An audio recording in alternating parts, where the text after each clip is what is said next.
did you first hear the Grinch story?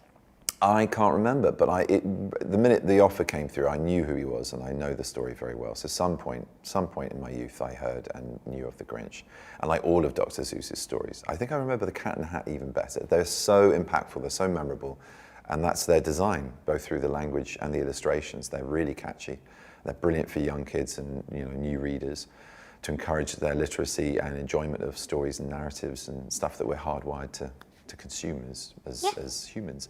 So yeah, very iconic character, and I loved him from the first minute, whenever that was, that I first encountered him. So when they offered me the role, I was like, yeah, I'd love to do that.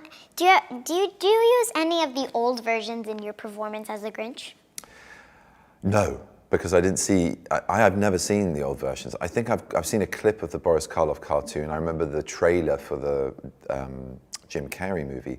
But it's a bad idea, I think, if you're an actor playing a new version of an old character that's already been played by other people, to watch other people's work, because it could influence you and you might end up copycatting, which could get into trouble with lawyers, apart from anything else, let alone angry Carey fans and Boris Karloff nuts, and it's just not a good look, at all.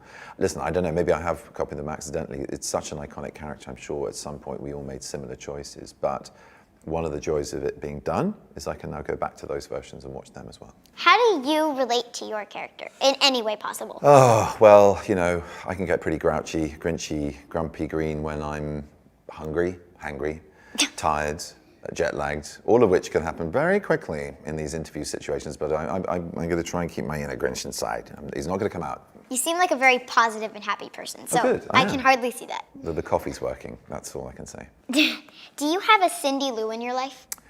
Many, thank goodness. I have many Cindy Lou's. Many people who remind me of the joy of life and stop me from getting miserable or grumpy or self-obsessed. What was your favorite character in your movie? In my movie, it would have to be the Grinch.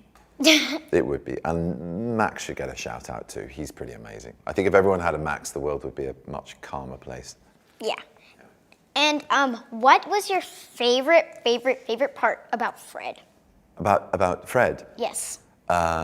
His odd obsession with whipped cream. With, highly pressured whipped cream going in and out of his nostrils. That's my favorite part. No, in all seriousness, his loyalty to his family. It's got to be.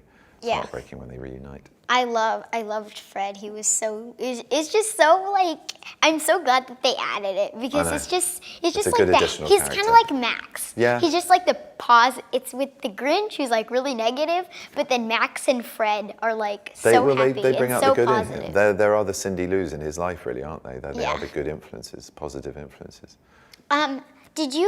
So was Max, when Max was doing a voiceover, Yeah. was there a real dog or was it just sound effects? Yeah, we had a real dog just sitting there, Really? doing nothing much. No, of course not. I mean, that'd be crazy. No. Oh. So I mean, this was over 2 years, and there were 2-month breaks between each time, and I saw an illustration of Max at the beginning, and that was it. I think I saw a little bit of animation, maybe 2/3 of the way through of Max, but I was imagining Max for that whole time.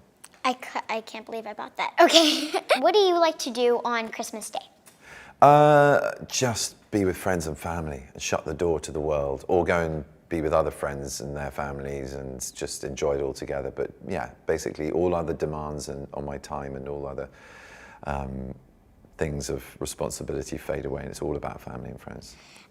So Cindy Lou is the sweetest, kindest little girl ever. But when the Grinch comes into her house, if you were, you're definitely not, but let's just say you were the Grinch, what would be your excuse for going into her house as Santa? Oh, this could get quite awkward.